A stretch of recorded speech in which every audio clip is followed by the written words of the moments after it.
AP CM Chandrababu అధ్యక్షతన నేడు రాష్ట్ర మంత్రివర్గ సమావేశం జరగనుంది. మంత్రివర్గంలో కీలక అంశాలపై చర్చ జరగనున్నట్లు తెలుస్తోంది.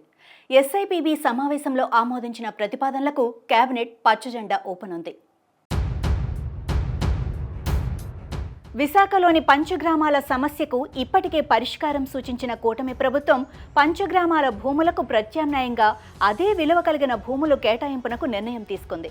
ఈ మేరకు కేబినెట్లో ఆమోద ముద్రపడే ఛాన్స్ ఉంది. ఇక స్టేట్ ఇన్వెస్ట్మెంట్ ప్రమోషన్ బోర్డు ఎస్ఐపిబిలో ఆమోదించిన 44,776 కోట్ల రూపాయల విలువ చేసే 15 ప్రాజెక్టులకు మంత్రిమండలి ఆమోదం తెలపనుంది. ఈ ప్రాజెక్టుల ద్వారా 19,580 మందికి ఉద్యోగ అవకాశాలు లభించవచ్చని అంచనా.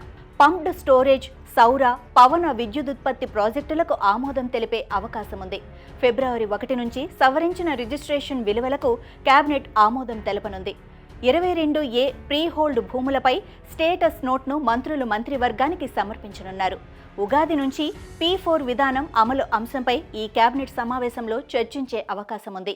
ఉన్నత విద్యామండలికి ప్రత్యేక కమిషనరేట్ ఏర్పాటు చేసే అంశంపై చర్చ, సాంకేతిక విద్య, ఐసెట్, లాసెట్ వంటి పరీక్షల నిర్వహణను అప్పగించేలా ప్రతిపాదనను ఈ సమావేశంలో ప్రవేశపెడుతున్నారు.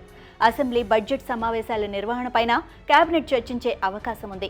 పోలవరం ప్రాజెక్టులో పరిహారం, పునరావాసం కల్పించే అంశంపై ఇంకా ప్రాజెక్టు నిర్మాణంతో పాటు R&R సమాంతరంగా చర్యలు చేపట్టేలా ప్రతిపాదనల గురించి కేబినెట్ విస్తృతంగా చర్చించనుంది.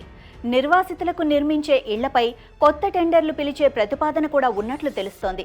నీరు, చెట్టు కింద 330 కోట్ల పెండింగ్ బిల్లులు చెల్లించే ప్రతిపాదనకు కేబినెట్ అప్రూవల్ లభిస్తుందని భావిస్తున్నారు.